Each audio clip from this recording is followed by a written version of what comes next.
Good evening, Rockdale County. Nice to see everyone in the chat tonight. This is Larry Cox coming to you live from Rockdale County. So let's go ahead and say hello to some folks here uh, this evening so we can make sure our people know we appreciate them. Good evening, Voices for Rockdale, and that will be Miss Corliss Turner. Corliss, glad to have you this evening. Mr. Dan Burks, great to have you here, Dan. Charlotte Gellert, nice to have you here tonight, Charlotte. Mary Boysworth, good evening, Mary. Catherine Lynn, good to have you here. Mary Withers, Danielle Munoz, nice to have you here, Danielle. We have Kathy Robinson, good evening, Kathy Robinson. We have Bill Campbell, we have Bill LeCount.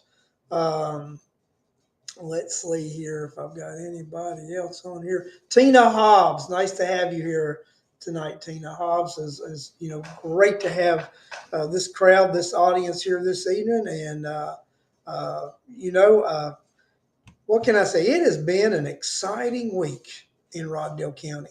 I'm going to talk about a non-tax subject first. So everybody knows this week we had a Rockdale County deputy who was arrested by the Conyers City Police for DUI and going 110 miles per hour. 110 miles per hour. This same Rockdale County Sheriff's off-duty deputy had been fired by the DeKalb County Sheriff's Department last year, and that person was fired for being on duty and being intoxicated. So this individual was fired from the DeKalb County Police Department for being intoxicated while on duty, and then they went to the Rockdale County Sheriff's Department, and they commenced to being pulled over by the Conyers City PD for going 110 miles an hour and being intoxicated. They reached out to the sheriff's department and they talked about a background check had been completed and such. And the news networks, they followed up on this, and they did. The networks did a good job on this. This one wasn't covered up like the aggressive driver task force that was arrested, earlier, this year with that nonsense. So, but it's we had a local guy who's an expert on these kind of things, and he said the standards that the police departments are going by hiring now, they're lessening those standards. So, but should we really have lessened the standards to have hired someone who was fired from an agency for being intoxicated while on duty? There need to be some standards that they're willing to keep. I think the heat unit at Charlotte is an aggressive driving task force. Just to let you know. That aggressive driving task force, the heat unit, they were busted for their DUI nonsense in the city of Atlanta. Then we've got this officer here, and it seems to be a pattern with the Rockdale County Sheriff's Department employees and the behavior that they're doing. It is totally out of control and unacceptable behavior. So, you guys have got a right to send some letters and send some requests to the Sheriff's Department and tell them, hey, this kind of behavior we don't accept, and we think Rockdale County Sheriff's Office should be above this. We say hi to a few more people who joined the room. Good evening, Laura Skelton. Nice to have you here tonight. Diana Lee Collins has joined the room. Nice to have you, Diana. So, guys, what we're going to talk about here now is we're going to shift. We're going to shift back to the Rockdale County Board of Commission, and we're going to shift to taxes. And we're going to shift to a press release. Now, the county sent a press release out saying that they were looking at budget cuts and they were going to be monitoring the economy closely as we move forward. Now, this is the thing about this. We've all protested, not really protested, but people have made comments before, and they went to the commission, and the chairman said, I hear you loud and clear. I hear you, I hear you. And then later on, the chairman and the commission just circumvent and pivot. One of the best examples of I hear you loud and clear is the courthouse. Okay, the citizens of Rockdale County in 2018 by 70% voted down bonds for a courthouse that would be built in Old Town. 70% of the voting population voted that down. Now, this year, we had some questions regarding the courthouse on the Democrat and Republican primary ballots, and it was very interesting. It was very clear to me when you look at how the responses were to the questions. The citizens really are not interested in building the courthouse at all. They're really not.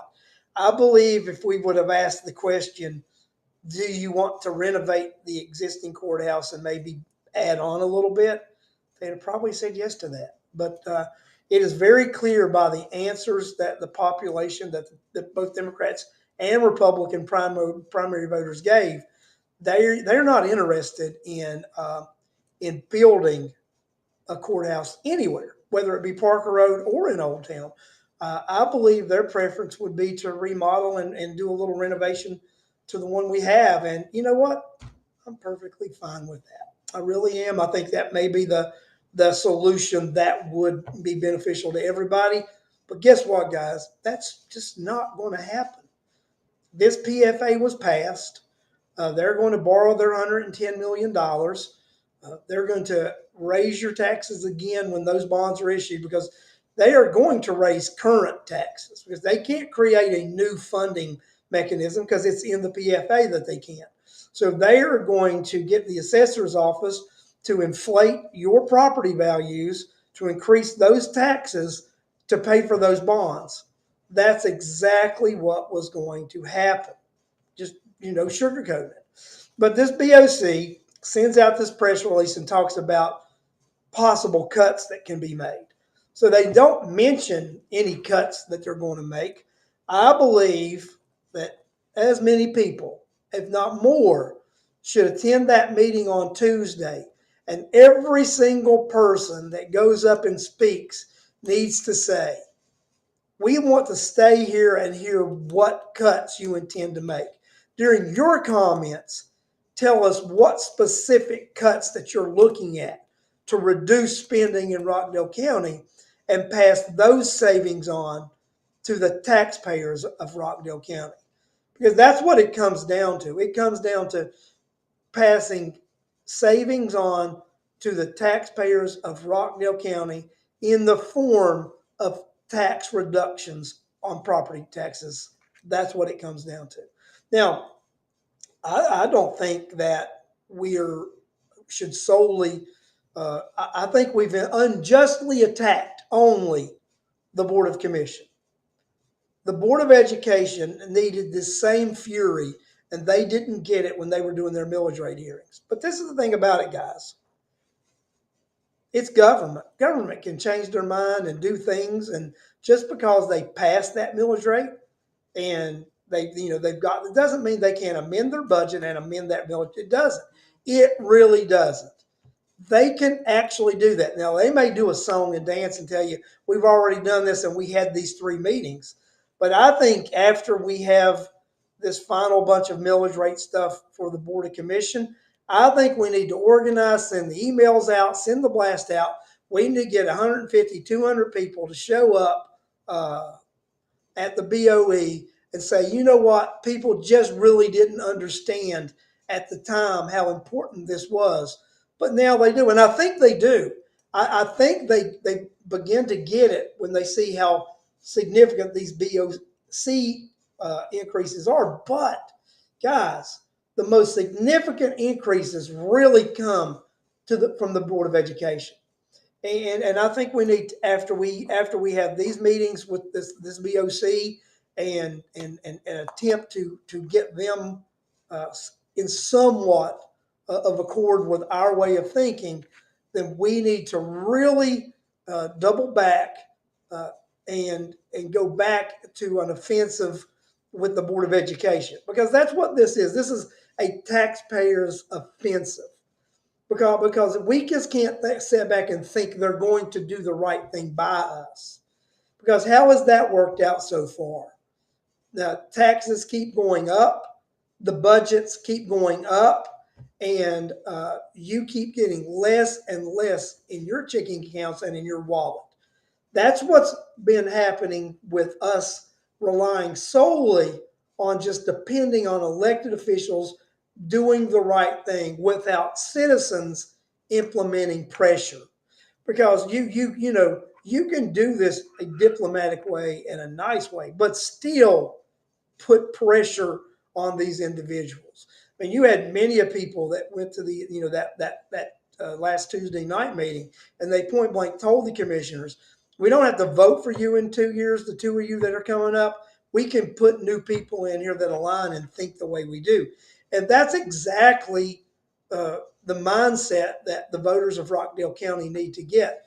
We need to get the mindset that if the elected officials uh, ideology doesn't line up with ours, we don't have to keep them on office. That we can elect different individuals that can actually implement change, and that's what I recommend doing. Because listen, guys, we don't have to elect 7 new board of education members. I think we only need to elect 3 because I really think that the citizens have one person that's on their side right now, and that's Sandra Jackson Lett. I think Sandra Lett is on your side right now because she's proven that she is with her votes, and she's always coming to community events. She's coming to the town halls when the citizens have them, and she's listening. And it's very apparent that she's listening because you can tell by her voting record. You can actually tell by Sandra's voting record that she is actually listening to what you're saying because she's voted against tax increases and millage rates. So we don't have to elect 7 people.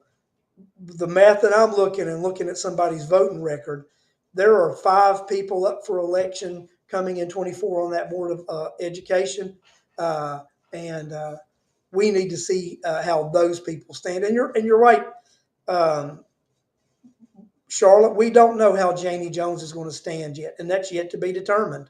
But I'm not, she's somebody I don't know. She's going to be, in the category of those of the 7 that I don't know. But I do know how Sandra Jackson Lett votes, and I do know that 5 people are up for election in 24, and Sandra is not one of them. She just won re-election. So I do know if we elect 3 people that have the mindset of representing the taxpayers, then that there should be a 4-3 majority on that board. That's what I know. I mean, those are simple math, simple looking at it.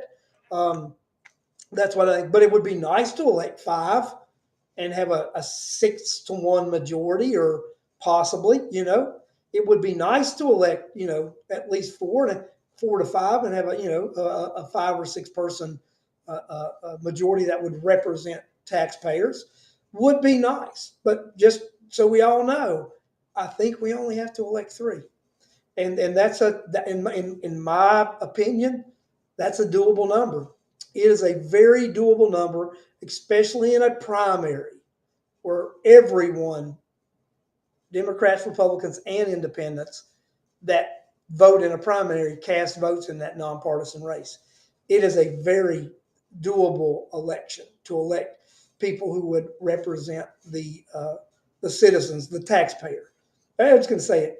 We need individuals in office who will represent the taxpayers of Rockdale County.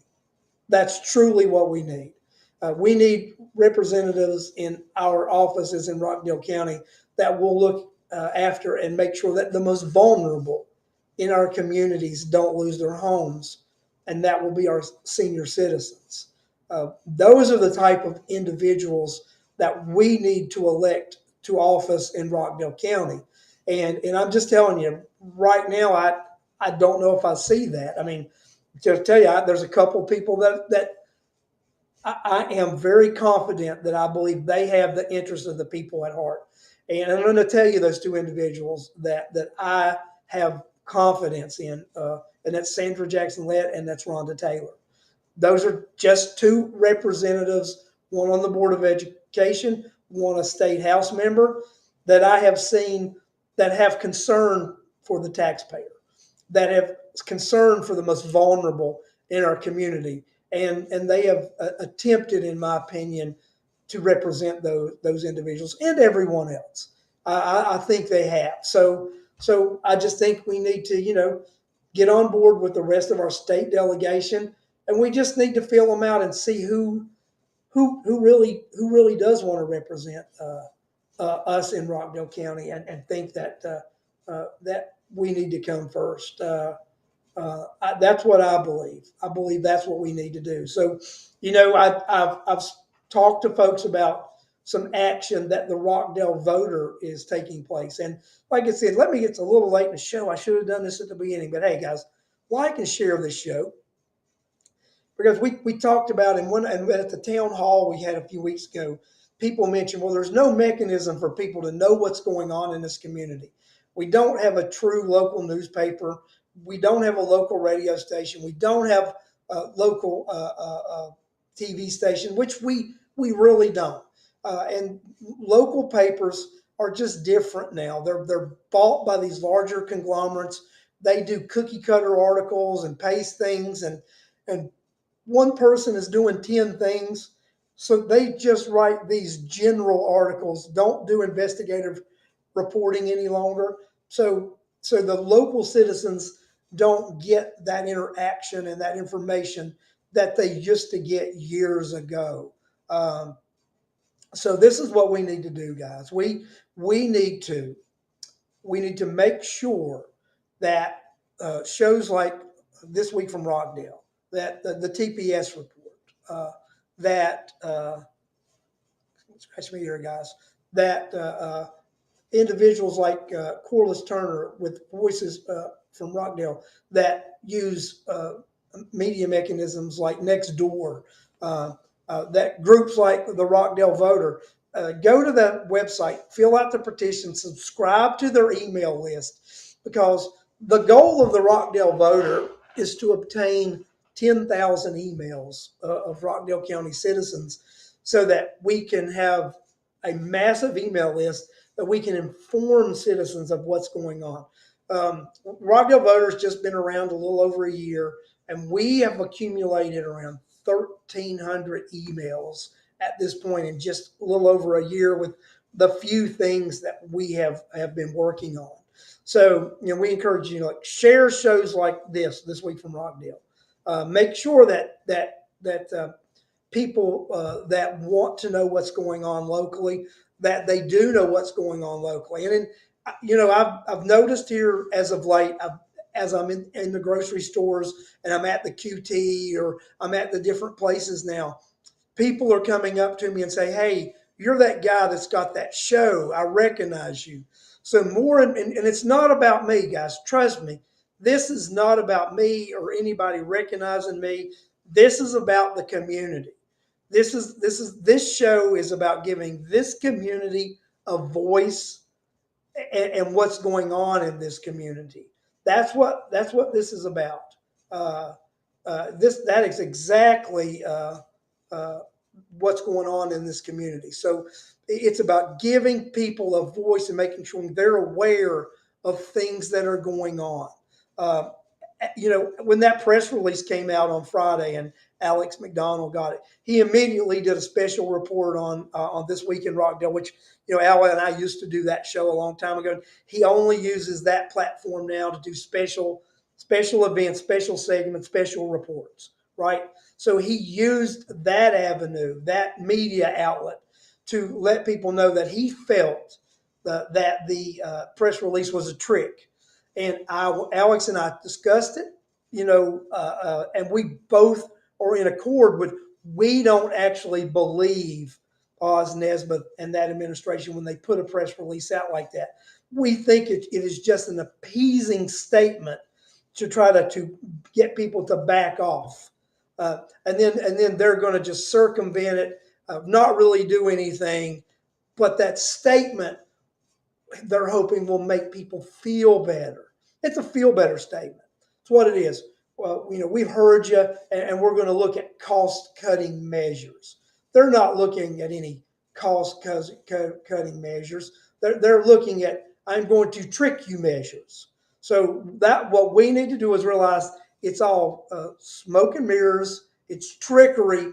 And Tuesday at 10 a.m., that assembly hall 903 will be hosting the third millage rate hearing. We need to put 500 people in that assembly hall. That will speak volumes. It will speak very loud, and it will speak to the fact that in 2 years they might remember. And it's not just 2 years, it's next year. Now, next year, it will be interesting to see how they behave next year because they should have already begun the construction project with the courthouse. They're going to have to raise taxes at that point for the PFA, but then they've got an election year looming the next year with, a primary, and I think they've got themselves into a little. They may even postpone stuff with that courthouse until after the primary in 24. You could see that happening. You could see the issuance of bonds postponed until the end of until the after the primary in 24 to make sure they clear the hurdle before they hammer you with the. Well, I'll tell you, if those two clear the hurdle in 24, Katie bar the door. Let me just tell you, it is Katie bar the door. If those two clear the hurdle and win primaries in 24, for 2 years, you will get tortured. For 2 years, the citizens of Rockdale County will get tortured. And I'm just telling you right now, guys, even though this BOC is torturing us as bad as they are, the major torture is coming from the BOE. It really is. Charlotte says a contract with the courthouse architect is August the 9th, but they could have an architect do something and hold on to those plans for a while. They had plans for a courthouse and stuff, whatever they had held on for a dozen years. Charlotte, just because they got plans doesn't mean. I actually think they would. What I believe they would do would hold on to those plans and not implement anything till after they cleared their primary hurdles. That's what but we're not talking about intelligent people here because our own finance director did say we were dealing with a group of individuals who he questions their financial literacy. So to me, that's financial illiterates. So when he questions their financial literacy and says we do not have a problem with past spending, we have a problem with current spending and the understanding of finances because of the in question of the financial literacy of this board. Those are very powerful statements, and that's just, it's crazy, guys. When we look at that statement, how powerful it is, we don't have a problem with past spending. We have a problem with current spending. And we have a problem with these individuals and their financial understanding and their fiscal literacy, their financial literacy. So it's current spending, which is the problem, not past spending. It's spending that's going on right now is our big concern. And guys, I actually sent a letter out. I sent a letter out as the founder of the co-founder of the Rockdale Voter, and I talked about the upcoming the press release and this and that. And in my letter, I actually mentioned 3 cost-saving measures that we could do right now to immediately start saving money. The first one was the implementation of a hiring freeze to freeze all hiring and to put those funds that have been assigned to the budget, take them out of the budget. That the salaries and the benefits, that would be immediately millions of dollars in savings. Millions of dollars in savings by doing a hiring freeze and taking those monies that are allocated to those positions and taking them out of the budget entirely. Uh, Second thing that I recommended was that we immediately stop all out of county and out of state travel. All out of county and all out of state travel. And the third thing that I said we should do is we should stop immediately all take home vehicles. That all take home vehicles should be stopped. If we do that and we implement some fleet changes, George Kelichek, the eye of the taxpayer here in Rockdale County, had suggested some vehicle fleet changes that they could do that would save money also. If those vehicle changes would is not a small change, and the no take home, that would be millions of dollars in savings that would occur through those vehicle changes. So just by the freezing of employees and taking those salaries and benefits out, stop all the gas uses, insurance, and all that on those vehicles, and fleet changes. Those two changes alone would be millions of dollars, and then we would talk about the travel, which would end up to be, in my opinion, hundreds of thousands of dollars over years of time.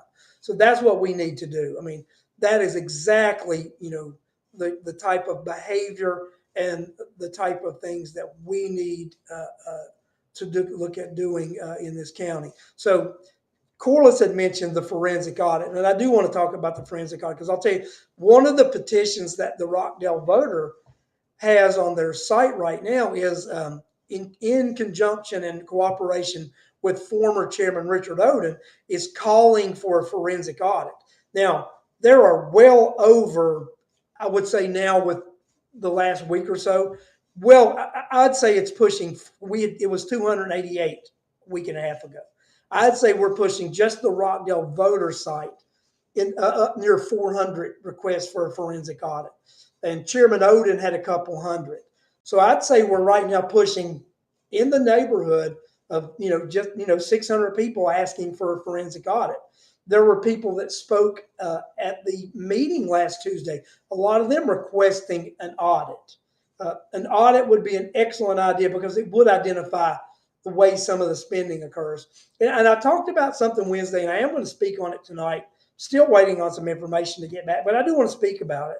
And if I speak about it, the county may get wind of it and they may throw something out. But I was told that when they were in the PFA negotiations with the legislature, and the legislature was mentioning some debts to them, that the county had indicated they didn't actually buy costly meal, that they had entered into a lease agreement. Well, I remember clearly that time we were doing the This Week in Rockdale show, and I clearly remember Alex McDonald doing some graphics and putting some information up, and it was about a loan that the county had taken because they had actually said this at one of their commission meetings. So I was at the commission meeting that they spoke about this, that they had refinanced a specific loan. And when they refinanced that loan, it had extended the life of the loan, but reduced the payments. They were going to borrow enough money to purchase the park, which is costly meal, and they were going to borrow additional funds they were going to put into improvements at the park. So I recalled that very clearly. I spoke with Alex McDonald. He recalls that very clearly and recalls that he put up the information regarding that. And Alex, if you wouldn't mind chiming in and just confirming that, you and I, but we both know that happened. So, and then I spoke with other people that recall that exact same thing, that exact conversation, and that exact information that the county had given us. So, I want to know: did we really buy a costly meal, or are we in a lease purchase? And if we are in a lease purchase and they claim they bought it and took a loan out for it, and they didn't use that money to actually buy the park, Where did that money go and what's the truth? Isn't that a good reason for a forensic audit? Because they've contradicted themselves about a $4 million loan. Did we lease purchase costly meal, or did we actually use the money we say we did when we extended a loan and refinanced it? So what's the truth? Forensic audit. Forensic audit will tell us the truth. Also, we've got to remember the chief financial officer at the time was terminated for actually unknown reasons. Truly unknown reasons. Speculative reasons had to do with misappropriation or misspending of CARES Act funds. It's what we can assume, but we've never actually been told why this individual was escorted from county property and terminated. Never been told. So that would be interesting to know. Again, when I want to put Alex's comment up here because he did recall the exact thing. So they said it was cheaper to refinance current debt and add $4 million to it. They also said they wouldn't have to raise taxes to buy the park if they did it that way. It was all BS. So that's correct. It is BS. In speaking to former Chairman Oden, who, like I said, a valuable resource, he knows what he's talking about. He was the chairman of Rockdale County for 2 full terms.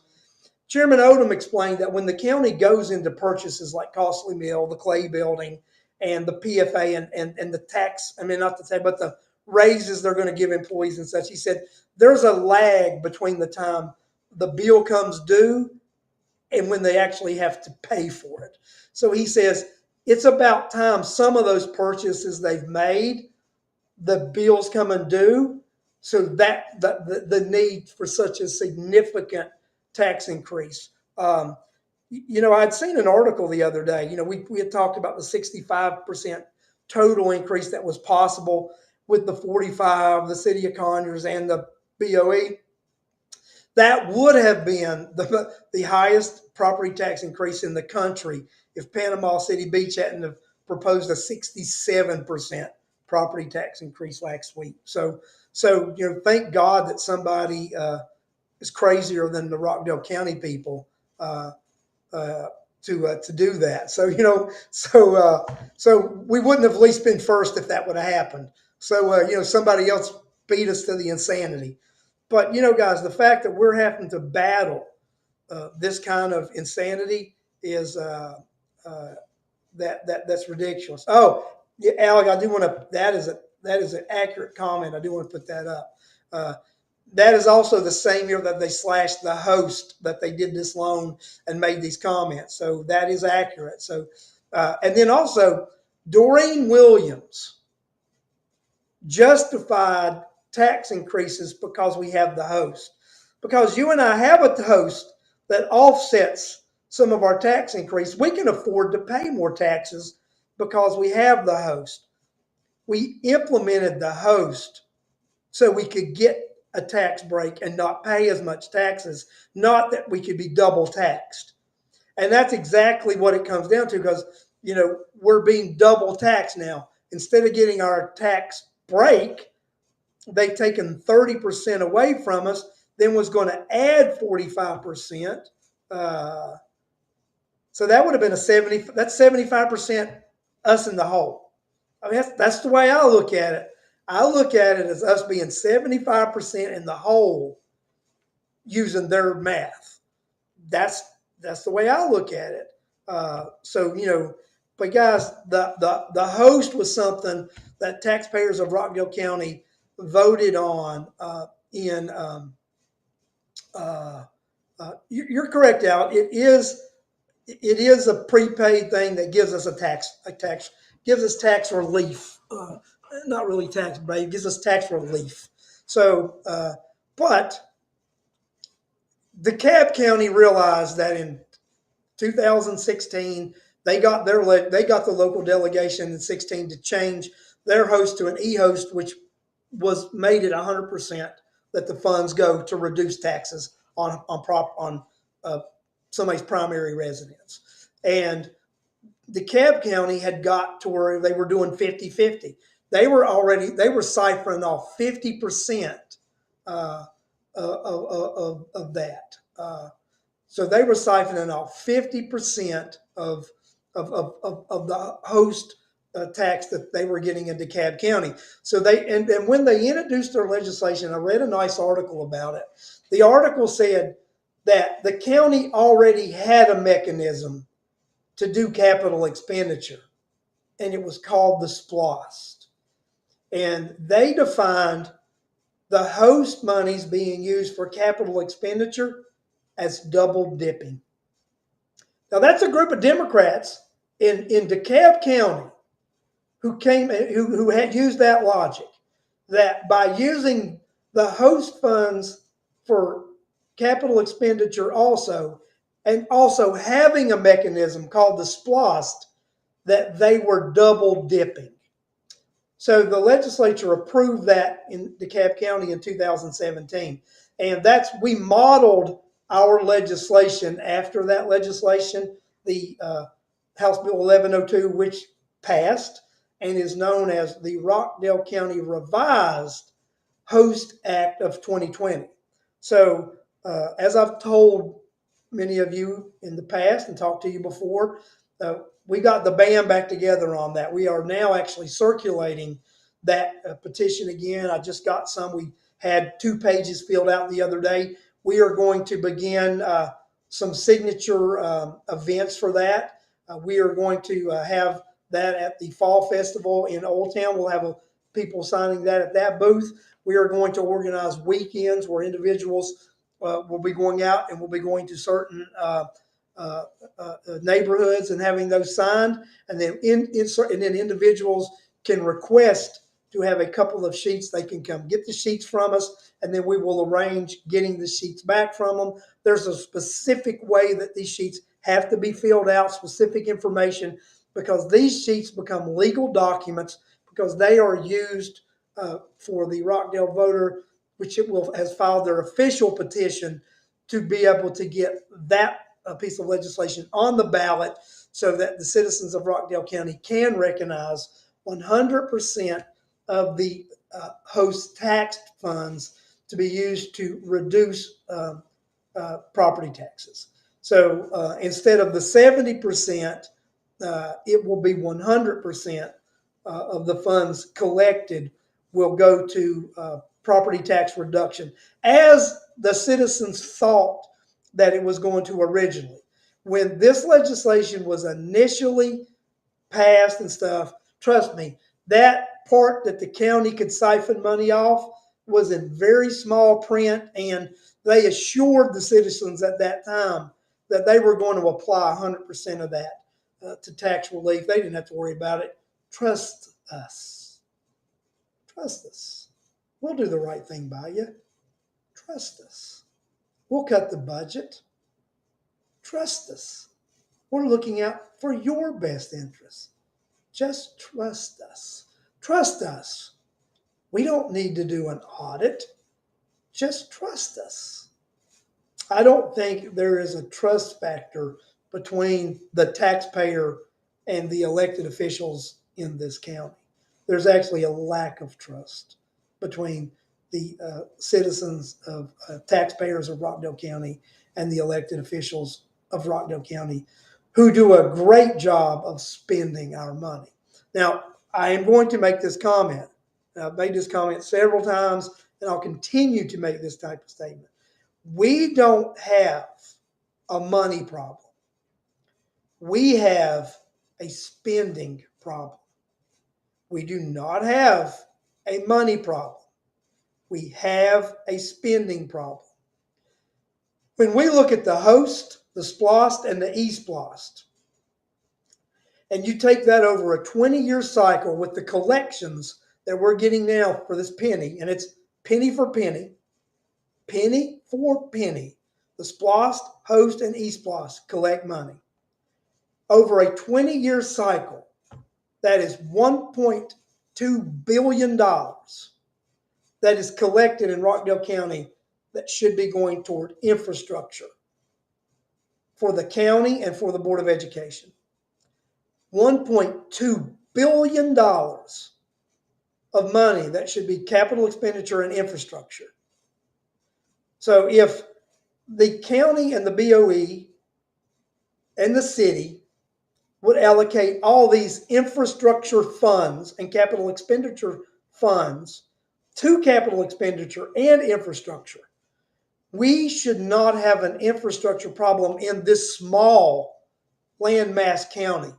$1.2 billion in a 20-year cycle should take care of all the infrastructure and capital expenditure needs this county needs for the foreseeable future.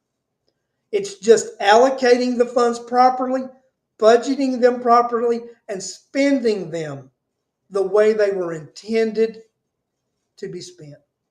That's what it takes.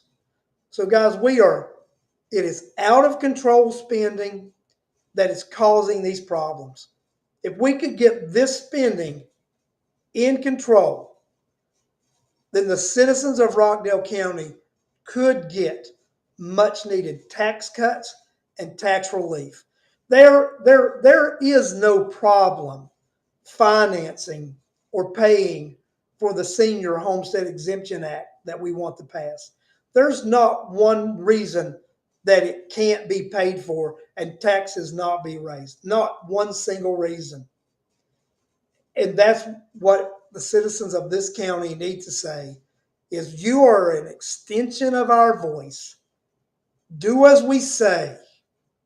Fall in line and quit trying to push and implement your ideas on us. Because our county, Alex made this comment the other day, that they think their sole purpose is to provide services. Services. I mentioned this the other day. John Bowers, thank you, John, for bringing this point to head at the town hall meeting we had the other day. The only two things required by the Georgia Constitution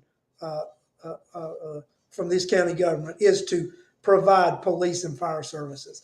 And the Constitution requires they provide those services. So if things hit the fan and they can't do anything else with what monies they have, they are required to provide police and fire service. That's what they're required to provide for you. You got to remember, the water service, self-funded. 911 is self-funded through taxes that are paid through phone services.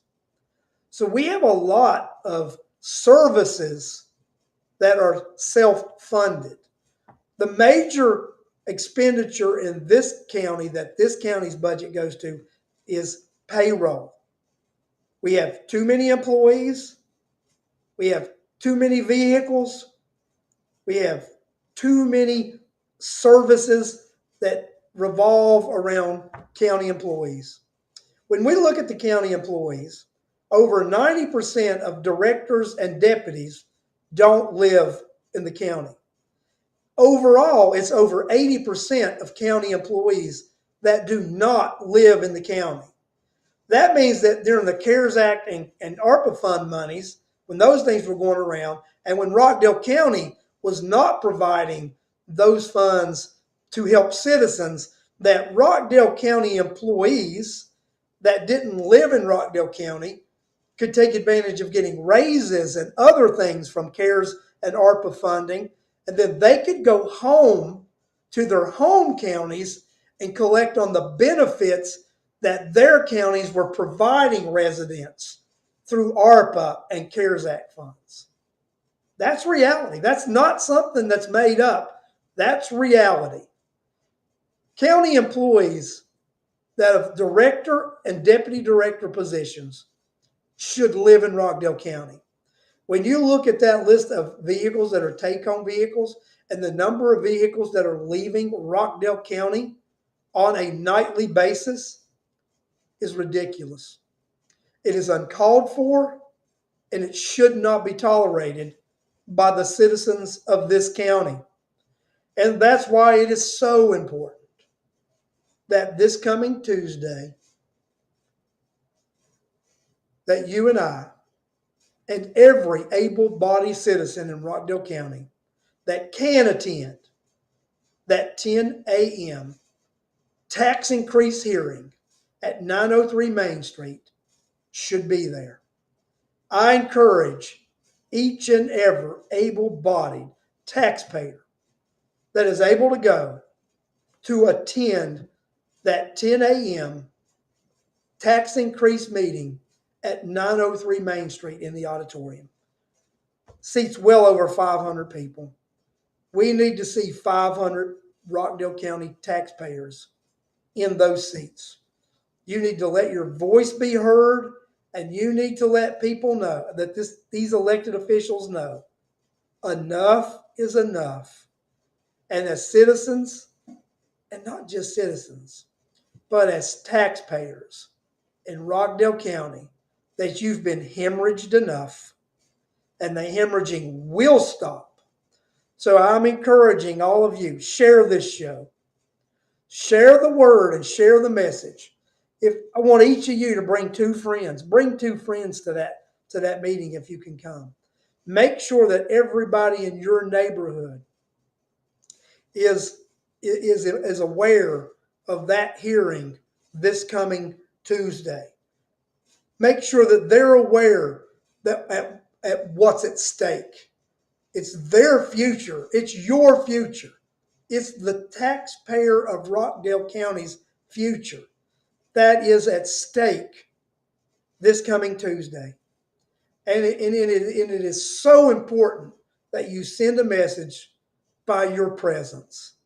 Even by not speaking and being there, it sends a message to these elected officials that you're listening, that you're watching, and you will most likely be speaking with your vote in 2024.